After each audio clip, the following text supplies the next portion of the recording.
The city of Chicago has until the end of the year to balance its budget. Otherwise, a city shutdown looms. As the mayor and city council remain at odds over how to close a nearly $1 billion budget gap, today, a new development. CBS News Chicago political reporter Chris Tye is here now with the interesting move made by 14 council members looking maybe for some answers from the public. Looking, not finding necessarily yet, but that's the key word. So they commissioned a poll, these 14 critics of the mayor's budget plan did. They paid for it from their political war chests. A company that polls for Democratic and progressive causes ran it.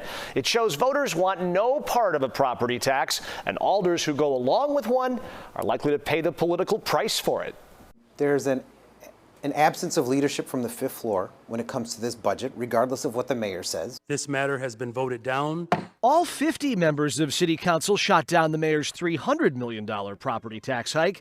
Now, these 14 members are sending a further signal to their colleagues on the council floor. Reject the mayor's revised $150 million plan too. Voters have made it quite clear if aldermen vote for the $150 million property tax increase, 8 out of 10 voters are planning on picking a different alderman in 3 years. That's according to a poll those elders commissioned showing just 19% of voters approve the property tax hike approach.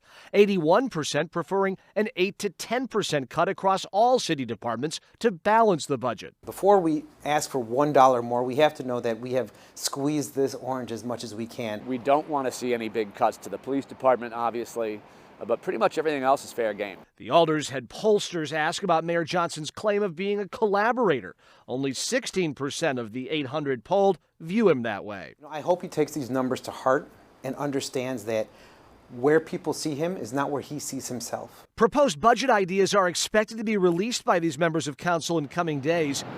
The city has to have a balanced budget by the end of the year or face a city shutdown January 1st. A time crunch Johnson critics call designed by the mayor. The mayor has, created this artificial time crunch. He could have proposed this budget months ago and failed to.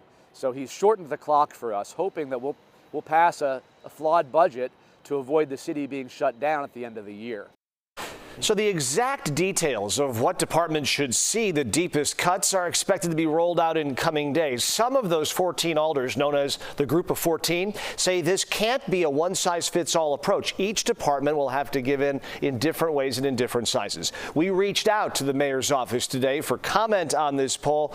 Joan Erica, we did not hear back, and this is by far not the end of the line here. No. This is the sausage. Yes, It's made. And we're seeing how it gets made. It's a lot of money to be cut. And so often, though, we hear about it on a national level. A shutdown is threatened every couple of years, but this is kind of under familiar territory. Yeah, and both sides are dug in, so this is going to be a day-by-day, week-by-week thing.